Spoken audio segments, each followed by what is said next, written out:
Queridos hermanos, quiero hoy hablarles de un gran campeón de Cristo y de la Iglesia Católica, San Atanasio. San Atanasio, cuya fiesta se celebra el 2 de mayo, fue patriarca, arzobispo de Alejandría y doctor de la Iglesia.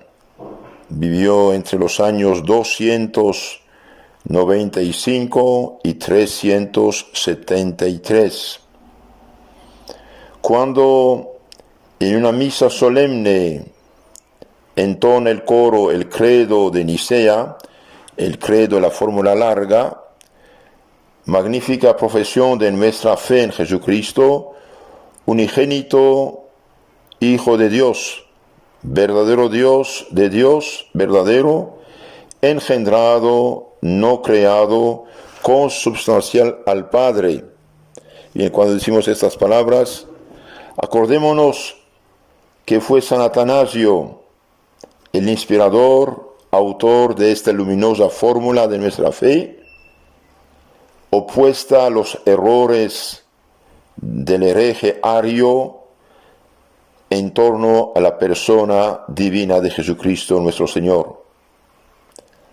Pocos hombres han sido tan odiados y a la vez tan amados durante su vida por la defensa que hicieron de su fe, como nuestro santo San Atanasio. Fueron tan implacables con él los arianos, herejes de su tiempo, que se decían católicos, pero que negaban la divinidad de Cristo. Estos enemigos eran unos enemigos jurados, que usaban todos los medios para calumniar, condenar, hasta matar al santo defensor de la fe auténtica y católica. Los arianos sí fueron tan implacables con él como los abnegados amigos y fieles de él, de modo que la historia de su vida, tan agitada, tan combatida y a la vez tan fecunda, viene a ser la historia misma de nuestro credo católico. La historia dice que dependió de San Atanasio y unos pocos obispos como él la supervivencia de la fe católica en Cristo Dios. San Atanasio fue oriundo, a lo que parece, de Alejandría, de Egipto, y vio la luz primera el año 295. Todavía estamos en periodo de las persecuciones que van a terminar en el año 312, bajo el reinado de Constantino. Sus padres fueron cristianos y de origen griego. Con solo mencionar la famosa biblioteca de Alejandría, su escuela filosófica y su museo, podemos hacernos cargo de la celebridad de esta capital culta, la primera del mundo a la sazón después de Roma, pues Atenas se hallaba ya en decadencia. El futuro San Atanasio, griego por educación, como la evidenciaba más bien la flexibilidad de su dialéctica, Atanasio era también, por la tenacidad de su fe y su independencia frente al poder civil, hijo de esos egipcios cruelmente perseguidos por el emperador Domiciano, quien tenían a gala ostentar en sus cuerpos las cicatrices de los latigazos recibidos por la defensa de sus creencias. Durante su juventud gozábase participando de las austeridades y asperezas practicadas de modo tan sublime por los santos solitarios de Egipto, los primeros monjes, pues parece ser que hacia los 20 años tuvo relaciones muy cordiales con el más eminente de entre ellos, San Antonio Abad, según se desprende de sus mismos escritos. No tendrá en su destierro amigos más fieles que los monjes, y en la soledad de las abrasadas arenas y de las rocas desnudas de sus cenobios irá a ocultarse cuando los herejes arianos, que tenían el control de la Iglesia Católica y apoyados por el gobierno civil, lo perseguían. Para reunirse con ellos remontará el Nilo en barco pasando delante de las pirámides 3 veces milenarias. Ahora hablemos un poco de Ario, el heresiarca. Por aquellos días, San Áquila, patriarca arzobispo de Alejandría, acababa de ordenar de presbítero a un hombre ambicioso e inquieto, dotado de excepcionales cualidades. En la discusión no tenía igual, llamábase Ario, y su vasta cultura sirvióle no poco después de su ordenación, obtenida por astucia, para conseguir la regencia de una parroquia importante de la ciudad de Alejandría, la de Baucalis. Además tuvo a su cargo la explicación de las Sagradas Escrituras, igual que Lutero, de hecho. En estos misteriosos ministerios se ocupaba desde hace 8 años, cuando el piadoso patriarca de Alejandría supo con tristeza que el párroco Ario profesaba doctrinas extrañas, heréticas, falsas, respecto a la adorable persona del Hijo de Dios encarnado Jesucristo. Sostenía, por ejemplo, Ario sostenía que la segunda persona de la Santísima Trinidad no había existido desde toda la eternidad, y que el Hijo de Dios no era otra cosa que el primogénito de los hombres creados. En esto contradice el inicio del Evangelio de San Juan. En el principio era el Verbo estaba en Dios, y el Verbo estaba con Dios, y el Verbo era Dios. Ario en esto es tatarabuelo de los testigos de Jehová, que resucitaron por gracia de ellos y de sus víctimas esta herejía. Semejante aserción era un desatino de graves consecuencias. El adorable misterio de un Dios hecho hombre y muriendo por nosotros no era, según eso, más que un sueño. La economía de la redención quedaba desbaratada, el abismo insondable abríase nuevamente, tan aterrador entre la desventurada humanidad y la inaccesible divinidad como en los tiempos primitivos. Y el mundo no había progresado más después de la predicación del Evangelio que antes de la venida del Salvador Jesucristo. En efecto, si Jesucristo no es Dios, no tenemos nada. San Alejandro, sucesor de San Áquila, el nuevo obispo, se vio precisado a excomulgar a Ario, es decir, expulsarlo de la Iglesia Católica. Alguien que niega con obstinación un dogma de fe católica, bien es un hereje. Y un hereje tiene que ser expulsado, es decir, excomulgado de la Iglesia Católica. Pero esa providencia era tardía, el mal muy considerable ya, pues la nueva doctrina seducía a los cristianos poco firmes en sus creencias. El amenguar la majestad de Jesucristo y por ende el rigor de la justicia divina era para las almas sensuales y frívolas ocasión para lanzarse libremente por la pendiente de sus vicios. En Cesarea, donde se refugió Ario, tenía numerosos partidarios aún entre los obispos. Había podido intoxicar varios de sus excompañeros de estudios. Uno de esos obispos, Eusebio de Nicomedia, le animaba a proseguir su apostolado.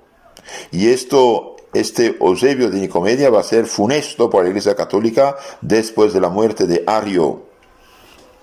En Alejandría, parte del pueblo simpatizaba con el hereje, pues poseía un don especial para ganarse las voluntades, sobre todo del devoto sexo femenino. Cuando unas pobres mujeres piensan servir a Dios en el error, se hacen fanáticas de primera. Pobres de ellas. Difundíanse entre el pueblo canciones populares para uso de los viajeros, marineros, artesanos, con objeto de ganar para su causa a los ignorantes en forma de canciones, como hoy los protestantes usan mucho la música para hacer pasar ideas falsas. Ario lo dirigía todo, Él había compuesto la letra y la melodía. Celebraban concilios, unas veces los partidarios del hereje, quienes confirmaban sus doctrinas, y otras los católicos, en los que era excomulgado. En fin, todo el Oriente ardía por esta época entre 318 y 325. Todo el Oriente ardía en llamas encendidas por la herejía, y la iglesia veíase amenazada por el peligro más grave que jamás corriera. Imagínense, las persecuciones sangrientísimas paran en el año 312 con Constantino, y en 318 el hereje, el demonio más bien, mediante el hereje, ataca para dividir y falsificar radicalmente la fe católica, llegando hasta tener obispos, sacerdotes entre ellos. En esta época San Atanasio era diácono. Constantino, mirando la situación, pidió a los obispos de juntarse en una ciudad llamada Nicea, y puso al servicio de los obispos la posta imperial, es decir, los carros de caballo que llevaban de un lado a otro los obispos para juntarse y solucionar este problema. Por el mismo tiempo, prendado el patriarca de la santidad y ciencia de Atanasio, le nombró secretario suyo y le ordenó diácono, que era el brazo derecho del obispo. De baja estatura y complexión enclenque, ¿qué podía hacer este hombrecillo como despectiva y rápidamente le llamara un día Juliano el apóstata? Pero Atanasio, que por natural propendía a ser grande en todo, se había ya dado a conocer, apenas cumplidos los 24 años, con la publicación de una obra de vigor y claridad poco comunes, intitulado Discursos contra los gentiles, en los que la idolatría era ridiculizada y aplastada. Sin embargo, el emperador Constantino, cuyos sentimientos eran profundamente cristianos, inquieto por esas disputas y controversias, decidió poner término a tales escándalos y convocó, como dije al efecto, a todos los obispos de la tierra habitable para oponer al enemigo de la iglesia los batallones de la falange divina. El lugar elegido para la asamblea fue Nicea de Bitinia, en Turquía actual, en el año 325. Gracias al admirable sistema de comunicaciones con que el Imperio Romano había sabido asociar a su centro los países conquistados por las armas, los obispos dispusieron de etapa en etapa de convenientes medios de transporte, como coches, animales de silla, casas de refugio, en las que los empleados de la posta imperial les prestaban cada clase de servicios. Y hacia mediados de mayo del año 325, probablemente el 20, se hallaron congregados en Nicea más de 300 obispos. Se dice que eran 318. El emperador Constantino en persona inauguró el concilio como presidente honorario, en cierto modo. Ahí estaba el heresiarca presuntuoso, arrogante, contando deslumbrar con su ciencia a todos aquellos varones que él juzgaba de espíritu sencillo y más acostumbrados a catequizar al pueblo que a discutir con los métodos de los filósofos Aristóteles y Platón. No contaba sin duda con la perspicacia dialéctica del joven diácono Atanasio, que desde el primer momento se dio a conocer como el adversario más temible de los falsificadores de la fe cristiana católica, los arianos. Nadie como él sabía asimilarse la parte esencial de una dificultad, ni exponer más luminosamente el punto en torno del cual todo giraba. Ya podía Arrio desviarse en exposición nebulosa de la trascendencia divina. Atanasio le volvía invariablemente al verdadero punto de la discusión, el misterio de la redención humana. A excepción de 5 obispos, todos los padres suscribieron el símbolo de Nicea, cuya redacción había sido confiada contradictoriamente a los dos adversarios, al heresiarca Ario y al campeón de la ortodoxia Atanasio. Y ahí se completó, se amplificó, se clarificó el credo, símbolo de los apóstoles. Creo en Dios Padre Todopoderoso, Creador del cielo y de la tierra, y en Jesucristo, su Hijo único nuestro Señor. Ahí se añadió Dios de Dios, luz de luz, engendrado, no creado, consubstancial al Padre, misma sustancia que el Padre.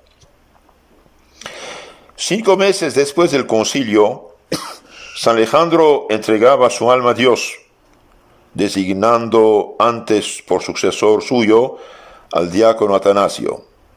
Los fieles aplaudieron esta elección y la consagración se efectuó el 7 de junio de 328. El nuevo obispo tenía a la sazón 32 años. Las ovaciones populares indicaban a las claras el entusiasmo con que la multitud le acogía. ¡Viva Atanasio! ¡Viva! Clamaban. Es una asceta, es un obispo cabal, hombre de Dios. Semejante entusiasmo no era del agrado de los arianos, como puede suponerse. Por iniciativa sumamente interesada de los adversarios de Atanasio, había resuelto Constantino solemnizar el 30º año de su reinado, mediante una nueva asamblea conciliar que se celebró en Tiro de Líbano el año 335. En la mente del emperador esta reunión había de ser, a no dudarlo, obra de pacificación definitiva. Pero la carta imperial de convocación era bastante significativa, pues agregaba que si alguno dejaba de concurrir, se le obligaría por la fuerza pública. De hecho, este pretendido concilio no fue más que un indigno conciliábulo. Es decir, falso concilio. Los enemigos de Atanasio se habían dado cita en aquel lugar. He aquí la novela que inventaron para perder el santo patriarca, adversario número 1 de la herejía que uno de ellos aprobaba. ¿Qué pasó? Y bien, lo acusaron de haber mandado a uno de los suyos que asesinara a Arsenio, obispo de Ipselis. Y el brazo seccionado de la víctima fue paseada por la ciudad como prueba fehaciente de su crimen. Abrióse una información y Atanasio descubrió muy pronto su astuta patraña y se ingenió para dar con el paradero del pretendido muerto, el cual se había ocultado en un monasterio. Mire, esta gente no tiene temor de Dios ni vergüenza. Un obispo hereje se esconde en un monasterio y sus compañeros dicen que Atanasio lo mandó matar. Hace un pecado mortal de calumnia. El desventurado cómplice solicita humildemente el perdón cuando fue descubierto por orden del santo patriarca. Se mezcla ocultamente entre la asamblea conciliar. Llega el momento en que los acusadores, en tono melodramático, piden venganza. Abriendo una caja misteriosa, sacan de ella un brazo seco.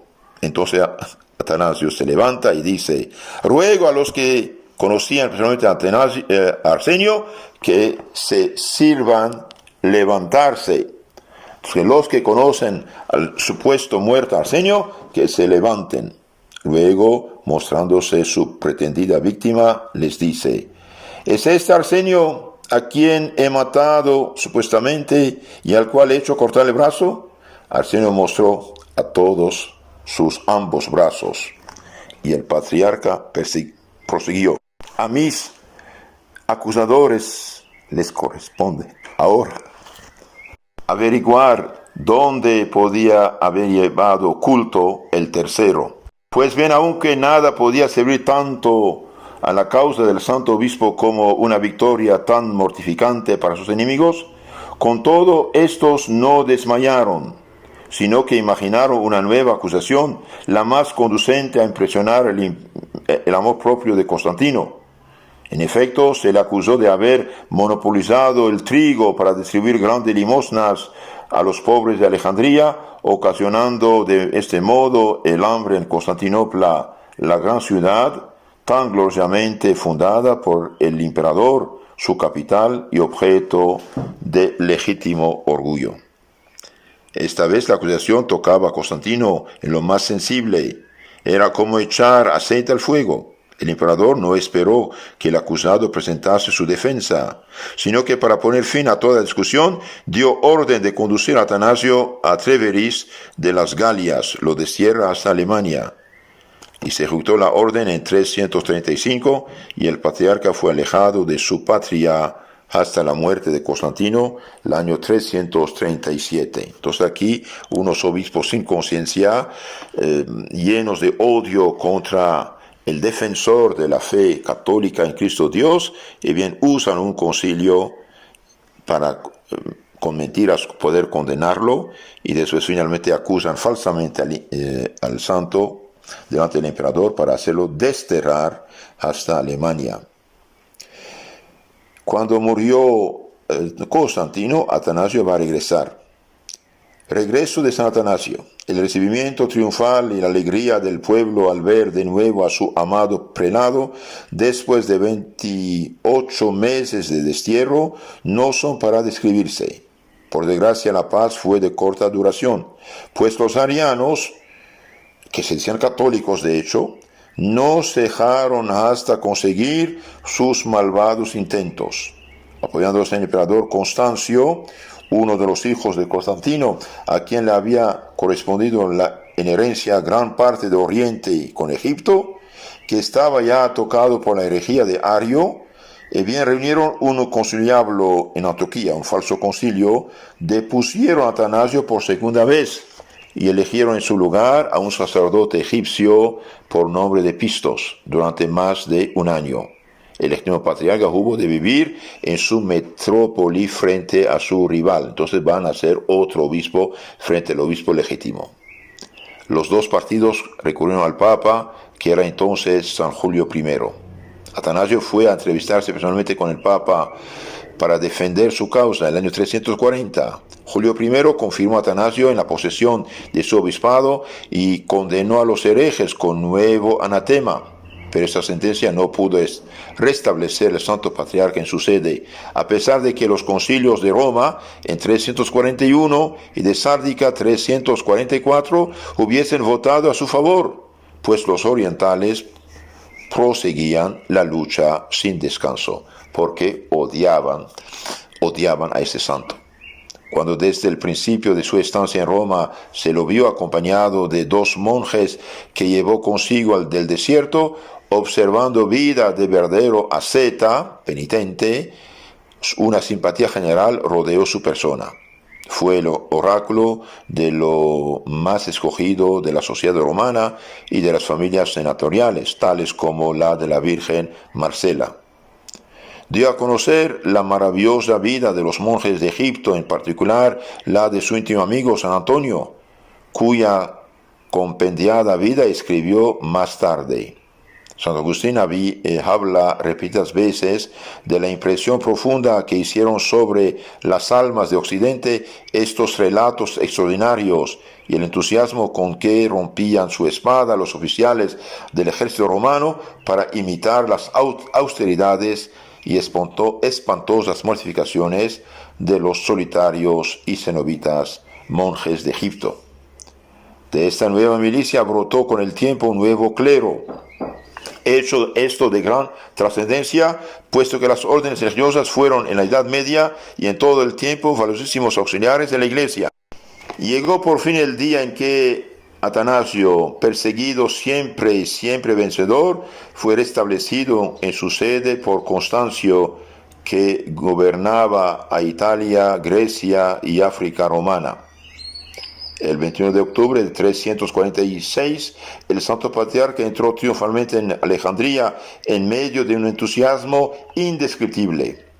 El pueblo y los magistrados habían salido muy lejos a recibirle, Y el mismo San Antonio, viendo acudir a las multitudes al encuentro del prelado y no pudiendo acompañarlas a causa de su avanzada edad, entonó un Nunc dimittis feliz de poder contemplar el triunfo de la causa por la que tantas mortificaciones y oraciones había ofrecido el Señor. Esto tuvo lugar el año 346. Después de la trágica muerte de Constante en 350, Constante, que era otro hijo de Constantino católico, la tiranía sectaria de Constancio, su hermano, se encontró sin contrapisas, y casi al mismo tiempo murió el Santo Papa Julio I, el más sólido apoyo de San Atanasio. Se celebró un concilio en Arles en 353 y más tarde en Milán 355, pero tanto en el uno como el otro Constancio el hereje hizo alarde de un despotismo sin igual. Mi voluntad, dijo, es la norma que únicamente debe seguirse. Con tales disposiciones bien se echa de ver que la fuerza y la resistencia acabarían por rendir a la mayoría de los obispos, hacerse esclavos, colaboradores de la herejía, aunque fuera por su silencio. El nuevo Papa Liberio fue arrestado y conducido con buena escolta a la corte imperial, y luego, por no haber querido condenar a Atanasio, fue desterrado en Grecia. Quedaba Atanasio. Reducirle por amenazas era imposible. Apoderarse de él a mano armada era muy arriesgado, pues su pueblo iba a defenderlo.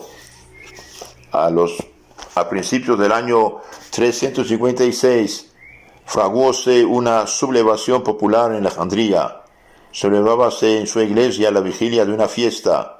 Matones reclutados entre la hez del pueblo hacen repentina irrupción en el templo. Atanasio, sentado en su silla patriarcal, se resiste a abandonar el puesto, pero los forajidos le apremian más y más. Sus amigos consiguen librarle, no sin gran trabajo, le sacan de la ciudad y le ocultan. Esto bastó para que el emperador pudiera decir: Atanasio ha huido. En consecuencia, alzaron en su lugar a un tal Jorge de Capadocia, hombre grosero y brutal, como arzobispo de Alejandría. Durante 18 meses reinó el terror en Alejandría contra los católicos, y la sangre de los mártires corrió a raudales por no negar la divinidad de Cristo.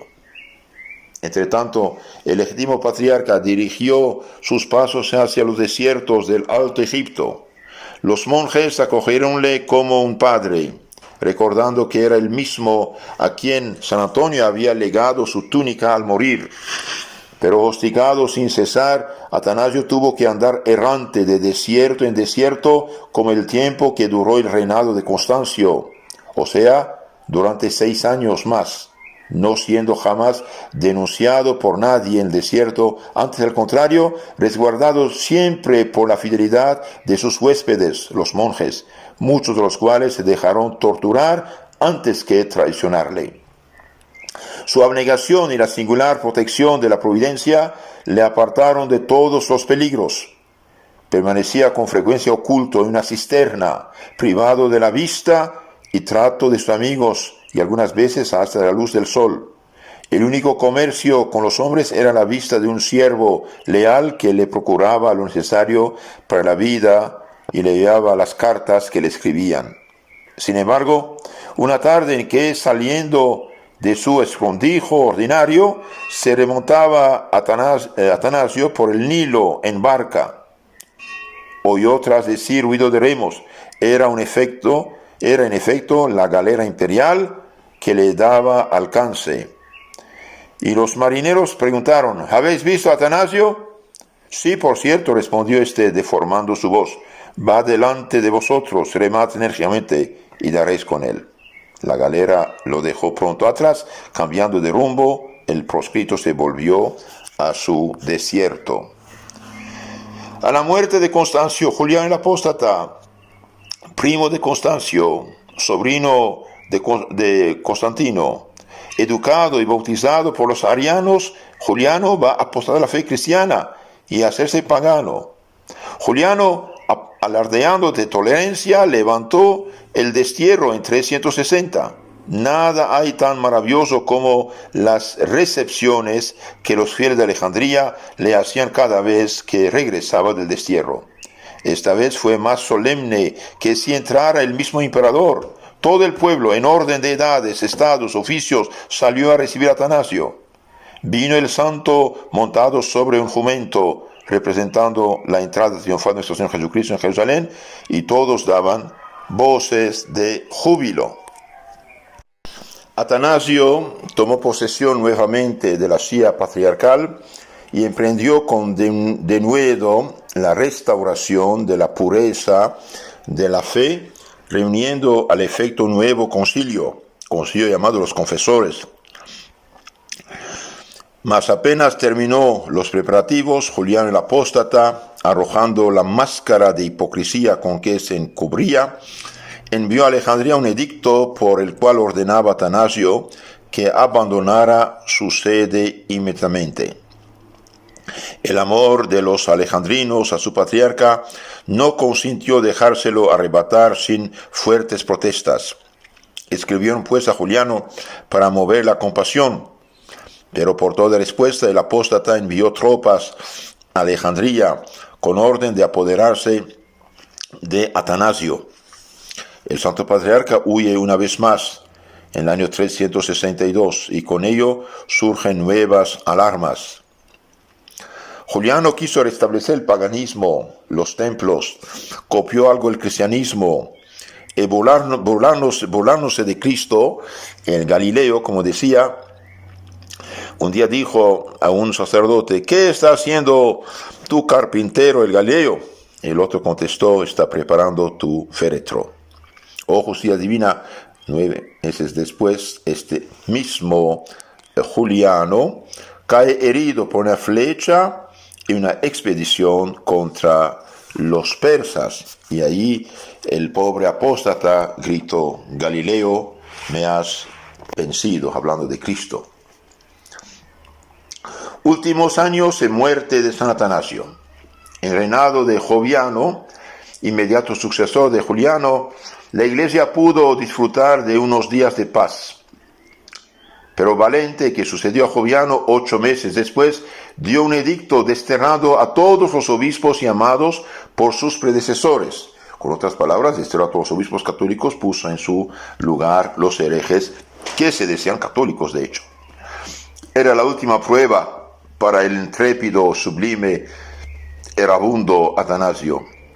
A principios del año 366 consiguió entrar en Alejandría y acabó en paz su penosísima carrera, invicto siempre, pues nunca abandonó la empresa sino para proseguirla luego con más ardor. Siempre valiente, siempre tenaz, siempre inquebrantable en su amor a la verdad católica. Los 7 últimos años de su vida solo pueden considerarse como de descanso si se comparan con los anteriores. Pero para otro que no fuera él, bien pudiera pasar por años de cumplida actividad, pues cada día más Alejandría viene a ser como el centro del Oriente católico. Y Atanasio, el consejero de los verdaderos ortodoxos, es decir, cristianos auténticos. De todos los ámbitos del universo se le consulte, escribe, da alientos, refuta, fortalece, ilustra.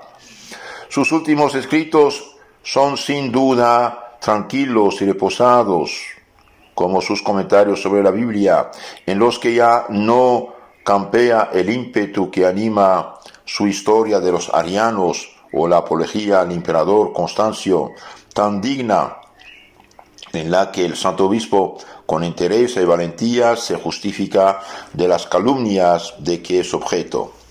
Se ve en ellos a un padre que conversa con sus hijos, a un pastor preocupado únicamente del progreso espiritual de sus ovejas. Con todo sigue siendo lo que ha sido toda su vida, el intrépido guardián de la integridad de la doctrina católica, el defensor acérrimo de la consustancialidad del Verbo.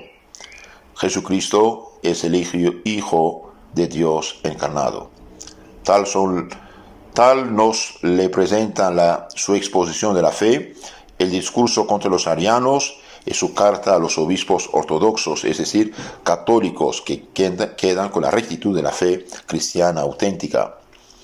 Había gobernado la iglesia de Alejandría por espacio de 46 años, ya de cerca, ya de lejos, ni un solo minuto abandonó sus sagrados deberes, ni modificó su manera de proceder. El Señor juzgó que este valiente adalid y siervo suyo, que tanto había trabajado por su causa, era digno de descansar ya, y le llamó en la noche del 2 al 3 de mayo de 373.